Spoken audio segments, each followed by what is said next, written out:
Thanks a lot, Walker. I appreciate you joining us. You know, it's difficult to talk after games like this.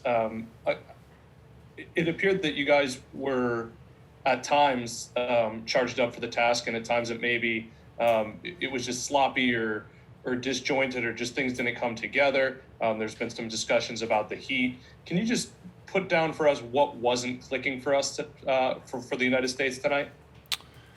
Yeah, I think a lot of it was confidence to play with the ball, keep possession, try and slow the game down at times, and just better game management. It felt like sometimes we'd get the ball, we'd immediately turn it over, whether that was trying to go forward or trying to force a pass, and ultimately that led to them having decent runs of possession and a lot of transition moments where we had to kind of scramble back and try and get our shape to defend.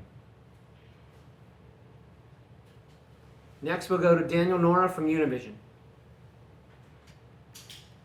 Hi, Walker. I just want to ask you about your role in this team. You came to the roster at a very last minute call, and you've been the captain basically for the last two games. So how does it feel that? And I want to ask you about your physical condition, because we see you with some cramps at the end of the game. How do you feel now? Yeah, it's something where getting called in, I'm always trying to be ready for this team, for playing a role in whatever capacity that is. And so that capacity the last two games has been a leadership position, wearing the armband and trying to push the team forward with communication, organization. And, these are games where you just got to push through tough conditions. And certainly, cramped up there in the last 5-10 minutes, and just tried to get through it. And it's just one of those things that it's going to happen every now and then. Next will be Drake Hills from the Tennessean. Yeah, Walker, a bit of a two-part question for me. Greg mentioned how you were a part of as one of the center backs as well as the central midfielders to help break down that front three from Panama, to help get past that front line. Can you talk to me how maybe difficult that was just throughout the match, trying to break down that front line and start some possession? And then the second was, how did you see how that central midfield from your standpoint was going up against their midfield? Thanks.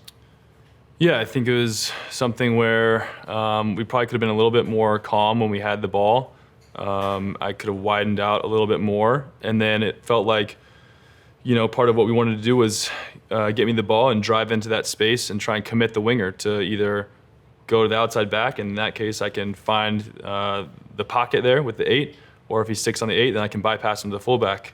We can try and start a wing progression. So there were a few times where he stayed narrow and I was able to bypass the Shaq, and we tried to go down the line. And then, fewer times did the middle open up. Wasn't really able to find the middle, and in that case, we were trying to find a weak side winger for a diagonal. And, it just felt like one of those days where we couldn't really get into a rhythm of breaking them down consistently. And that's something that, we need to take more pride in, and whether that's our movements off the ball, whether that's our composure on the ball, we need to have the confidence to play. And that's something that we were not at our best tonight. Next will be Paul Tenorio from The Athletic. As Panama started to play better in the first half, you could feel kind of the energy in the crowd build with them. And I wonder how much you guys were aware of that. And then at the end of the game, the environment and injury time with the balls flying onto the field and fans running on, just describe kind of what that last 4 or 5 minutes felt like. Thank you. It was good. It was a great environment. You always, want to play in environments like that where there's intensity, there's energy amongst the crowd. No different than what we experienced in El Salvador and Honduras. Great environments, and you want to be the team that can quiet those crowds. And tonight we weren't able to do that. Last 4 or 5 minutes, sure, hectic. People running on the field, kicking balls around. We try to just ignore that and try to push for a goal, but came up short. We'll go to Jeff Carlisle from ESPN. Thanks, Michael. Hey, Walker. What was your view of the set piece goal and where exactly, did things break down for you guys? I mean, obviously they put you guys under pressure in the first half with some dangerous balls into the box, but, what happened in particular on that play?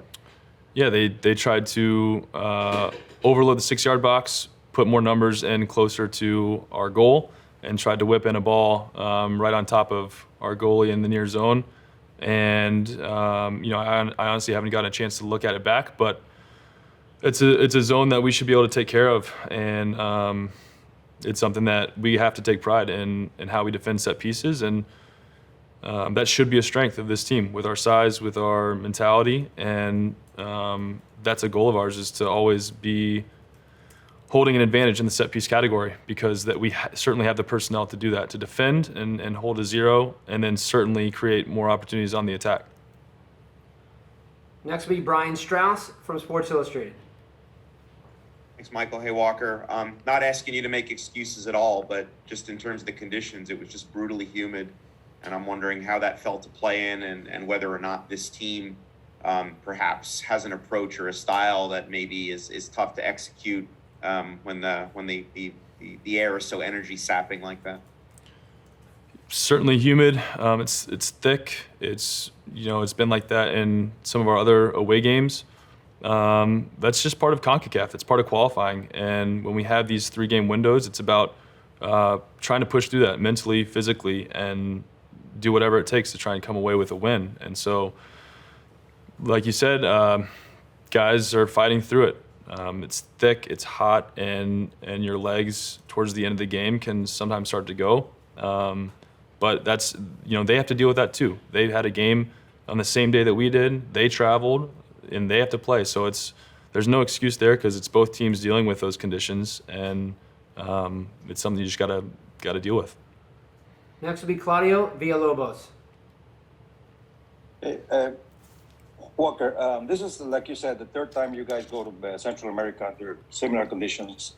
Salvador was very tough. Honduras was just as tough, but the application, according to Greg, was much better, and you ended up scoring a lot of goals. And today in Panama, he even says that he thinks that the level of playing was not what he's planning to do. And my question goes this way, 2 ways. What's the difference now? I mean, in terms of having been able to apply mostly everything in San Pedro Sula and not tonight, and also, does it hurt much when the coach is pretty much forced to move the starting lineup around, whereas Panama has always been playing pretty much the same starting lineup? I think he's right. We definitely had more application to do the things that we're trying to do in Honduras, and we had a great second half there. And I think it starts with the composure and confidence to play.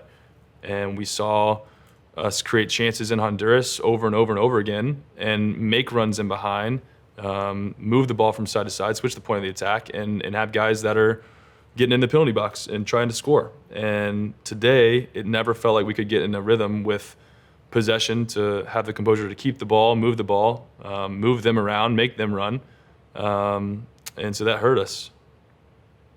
We'll take 2 more questions, and we'll start with Luis Arauz.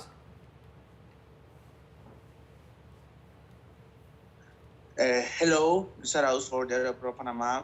So historically, US have dominated Panama, and now the team won 1-0 with the new coach Thomas Christensen. They've been playing this different football where they have more possession and want to have more use of the spaces. Were you surprised about how Panama is playing now and in the field? Like, did you notice some difference from the matches before today? Thank you. No, they certainly came out and put a good performance in front of their home fans. We've played them multiple times in friendlies over the past couple of years and have dominated those games. And so they certainly came out and were able to have more of the ball than they have had in these other friendlies. And ultimately, they were able to create more chances, create more possession, and that's something that we're going to have to fix when we get to play them at home. Last question goes to Larry Henry Jr. Hey, Walker. Thanks for the time.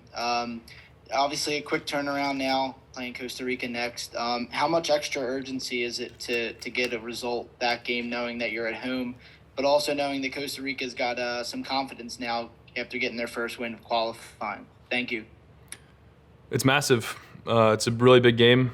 We all have to be up for it. There's no other option. And, you know, you look at your home games, those are the games that you have to win. And they become increasingly more important when you don't get a result on the road. And so for us, it's about making sure everyone, again, short-term memory, we move on, we digest this quickly, and we make sure that we get 3 points at home against Costa Rica. And that'll be a 6-point window, and puts us in a spot where we're ready to move forward into the next one. And so it's game on game on game. It comes really fast.